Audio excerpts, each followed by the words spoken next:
नमस्कार, मैं हूं तान्या। आप देख रहे हैं अब तक एक्सप्रेस। आइए नजर डालते हैं आज की कुछ खास खबर पर।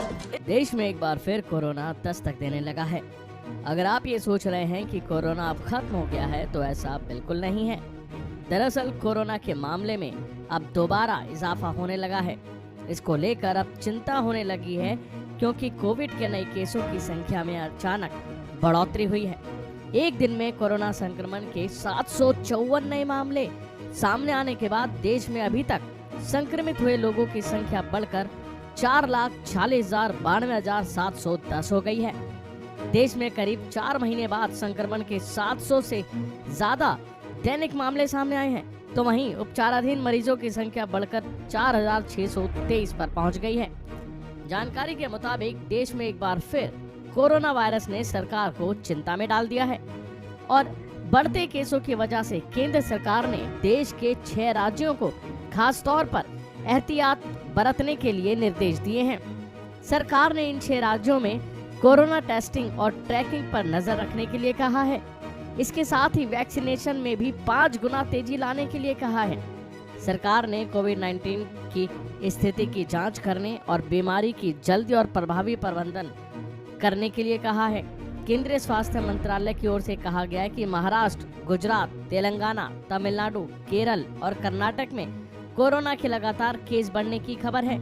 ऐसे में इन 6 राज्यों की सरकार को पत्र लिखा है और कोरोना को लेकर मरीजों के टेस्ट, ट्रैक, इलाज और वैक्सीनेशन में 5 गुना तेजी लाने के निर्देश दिए हैं। इसको लेकर सरकार की ओर से इन राज्यों में कोरोना केसों में बढ़ोतरी देखी जा रही है।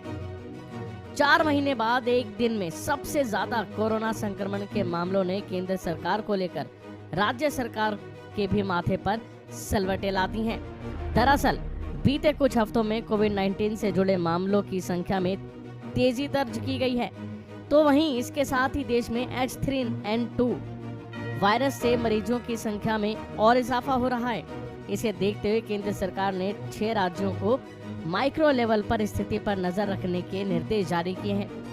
जाहिर है कि कोरोना के साथ भारत में H3N ने भी एंट्री कर ली है, जो इन्फ्लुएंजा व वायरस के मामले लगातार सामने आ रहे हैं।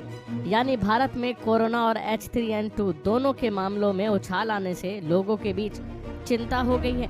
एक तरफ कोरोना और दूसरी तरफ H3N2 के बढ़ते मामलों के कारण स्वास्थ्य विभाग ने उचित सावधानी रखने की सलाह दी है। H3N2 इन्फ्लुएंजा वायरस का सब टाइप है। H3N2 वायरस के बारे में बताएं तो संक्रमित व्यक्ति से खांसी या छींक के माध्यम से किसी दूसरे व्यक्ति तक ये पहुंचता है। इस वायरस की चपेट में आने पर बुखार या फिर तेज ठंड लगना, खांसी, गले में खराश, नाक बहना या कुछ मामलों में नाक बंद होना और सिर दर्द और थकान जैसे लक्षण पाए जाते हैं। बहरहाल बीते दिन कोरोना के 754 मामले एक दिन में सामने आए हैं, जिससे सरकार की टेंशन और बढ़ गई है। खबरों से जुड़े रहने के लिए हमारे चैनल को सब्सक्राइब करें और बेल आइकन को दबाना ना भूलें ताकि हर खबर की नोटिफिकेशन आपको मिलती रहे।